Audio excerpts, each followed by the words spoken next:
اللهم صل على محمد وآل محمد.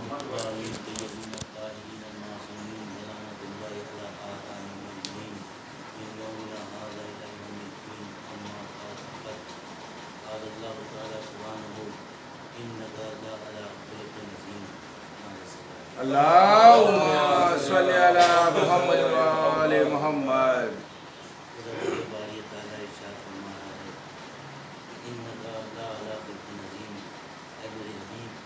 آپ اخلاق کے بلند ترین درجے پہ پائے تھے. اللهم صل على محمد وآل محمد.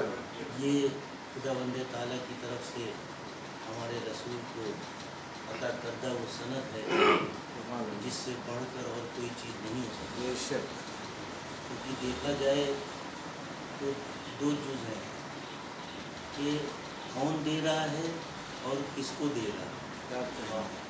دینے والا بھی سب سے اعلیٰ و افضل ہے جس نے کائنات کو خلق کیا، اور جس کو دیا جا رہا ہے وہ خدا کے بعد سب سے افضل ہے. اللهم صل على محمد وآل محمد. اگر ہم دنیاوی اداروں کو دیکھیں، جو دنیاوی ادارے ہمیں سند اور سرٹیفکیٹ عطا کرتے ہیں، اللهم صل على محمد وآل محمد.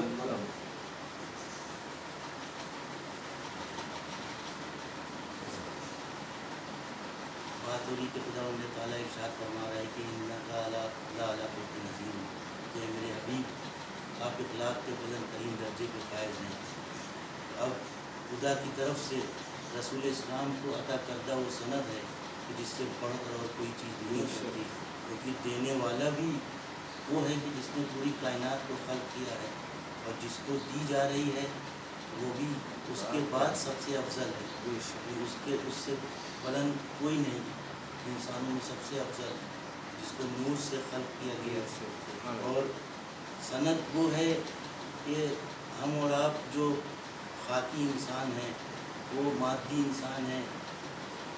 جو ادارے یہاں پہ سند، ایک مثال دے دیں کہ بات واضح ہو جائے کہ جو ادارے ہم کو یہاں سند دیتے ہیں، جس سے جو سرٹیفکیٹس ایشو ہوتے ہیں، تو ان کی ہمارے لیے ایک الگ اہمیت ہوتی ہے. بھلے ہی کوئی بھی رینک آئے لیکن اس کی ایک اہمیت ہوتی ہے. کبھی نوکری میں استعمال کرتے ہیں، کبھی ہماری پہچان کے لیے استعمال ہوتے ہیں.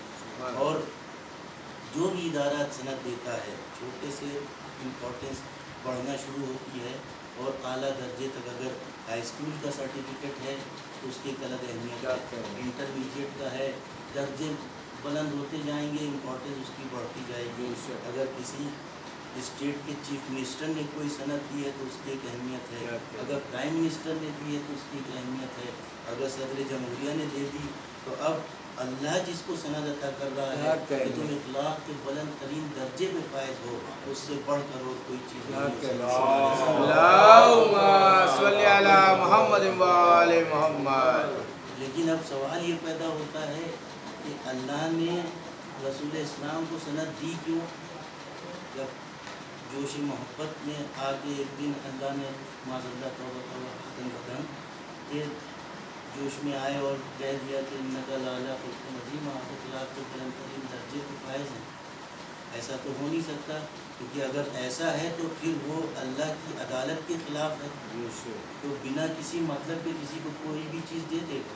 یعنی جو ادارے ہیں وہ سرٹیفکیٹ جب تک ہم اگزام پاس نہ کریں تب تک نہیں دیتے. تو اللہ جس کو سرٹیفکیٹ دے رہا ہے کہ تم اخلاق کے بلند ترین درجے پہ فائز ہو، تو اس نے کچھ تو کیا ہوگا. کیا ایسے ہی اللہ نے سند دے دی؟ تو اس کا پس منظر یہ ہے کہ جب رسول اسلام سرزمین عرب پہ بھیجے گئے ہیں تو ہمیں دیکھنا ہوگا کہ سرزمین عرب پہ حالات کیا تھے، کیا پس منظر تھا، کس طرح سے لوگ جی رہے تھے وہاں. تو وہاں پہ جاہلیت، ایام جاہلیت کے نام سے اس دور کو یاد کیا جاتا ہے.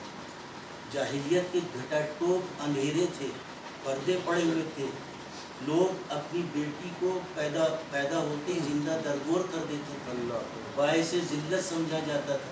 ایک اونٹ کی میہار کو پکڑنے کے لیے 40 سال جنگ ہوا کرتی تھی. اور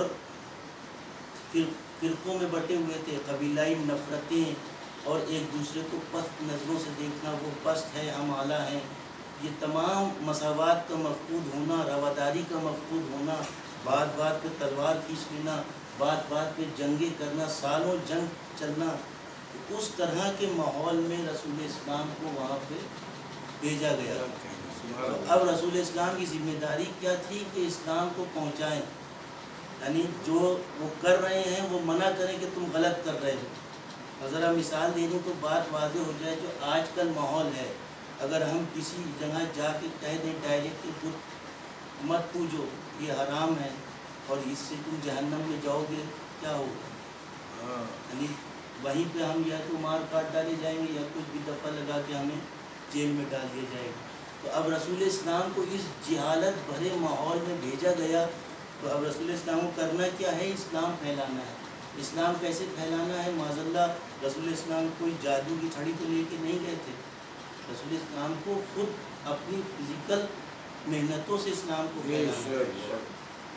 یعنی کہ کوئی بھی جادو یا معجزہ پہلے نہیں لے کے گئے تھے کہ ہم نے دکھایا اور تم اسلام قبول کرو، پہلے انہوں نے اخلاق کے نمونے پیش کیے، اعلان رسالت تو بعد میں ہوا، پہلے اخلاق کے نمونے پیش کیے ہیں۔ وہ لوگ جو آپ کے مخالف تھے وہ آپ کو صادق امین کے القاب سے یاد کرتے ہیں۔ اللہم صلی علی محمد و آل محمد۔ یعنی اخلاق کے نمونے ایسے پیش کیے ہیں کہ چھوٹی چھوٹی باتوں کے آداب سکھائے ہیں، محفلوں مجالس میں بیٹھنے کے آداب سکھائے ہیں۔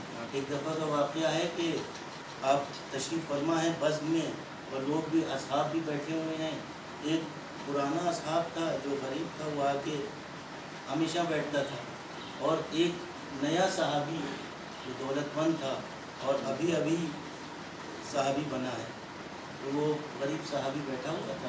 یعنی یہ چھوٹی چھوٹی چیزیں جو پوائنٹ آؤٹ کی ہیں رسول اسلام نے، اور انہی وجہوں سے اسلام پھیلا ہے کہ وہ غریب صحابی بیٹھا ہوا تھا، دولت مند صحابی آیا اس کے برابر میں بیٹھ گیا، اس کے بازو میں بیٹھ گیا، اور نہیں بات الگ ہے، پہلے دولت مند صحابی جلدی آ کے بیٹھ گیا اور ایک غریب صحابی جو ہمیشہ آتا تھا وہ دیر سے آیا، وہ اس کے بازو میں بیٹھ گیا۔ اب اس نے حرکت کیا کی کہ دولت مند صحابی نے اپنا دامن غریب صحابی کی طرف سے سمیٹ لیا، جو کہ کوئی بہت زیادہ جرم یا کوئی ویسی بات نہیں ہے، لیکن اب رسول اسلام دیکھیے تعلیم کیا دے رہے ہیں کہ رسول اسلام نے وہ چیز نوٹ کی اور اس دولت مند صحابی کو یہ کہا کہ تم نے یہ کیا کیا؟ کہنے لگا میں نے تو کچھ نہیں کیا، یعنی کہ جو نوٹیسیبل چیز ہے ہی نہیں وہ بھی نوٹس کر رہے ہیں رسول اسلام۔ کہنے لگے نہیں میں نے دیکھا تم نے کیا کیا، تو ہاتھ جوڑ کے کھڑا ہو گیا کہ نہیں مجھ سے غلطی ہو گئی، میں اتنی آدھی دولت بطور کفارہ اس غریب صحابی کو دینے کو تیار ہوں۔ تو رسول اسلام نے ابھی تک اور اس طرح سے بات کر رہے تھے، دیکھیے اس میں بھی ایک اخلاق کا درس ہے کہ اس طرح سے بات کر رہے تھے کہ وہ اور کسی کو پتہ بھی نہیں چل رہا تھا کہ دونوں کے بیچ میں کیا گفتگو ہو رہی ہے، یعنی کہ اس کی عزت بھی جو ہے وہ ملوز خاطر رکھ رہے ہیں کہ اسے میں بے عزتی نہ محسوس ہو۔ تب رسول اسلام نے فرمایا کہ ایسی ایسی بات تھی، تو اس نے کہا میں نے تو نوٹس بھی نہیں کیا، خاطر میں بھی نہیں لایا۔ اس نے کہا اب یہ کفارے کے طور پر اپنی آدھی دولت تمہیں دینے کو تیار ہے۔ اس نے کہا میں شکریہ کے ساتھ واپس کرتا ہوں۔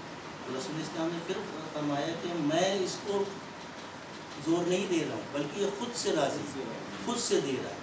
اس نے اب دیکھیے بزم میں بیٹھنے والے بھی کیسے ٹرین ہو رہے تھے، تو اس نے یہ کہا کہ میں یہ اس کو شکریہ کے ساتھ واپس کرتا ہوں، کیونکہ مجھے ڈر ہے کہ کہیں کل میری بھی ذہنیت اس دولت کی وجہ سے ایسے نہ ہو۔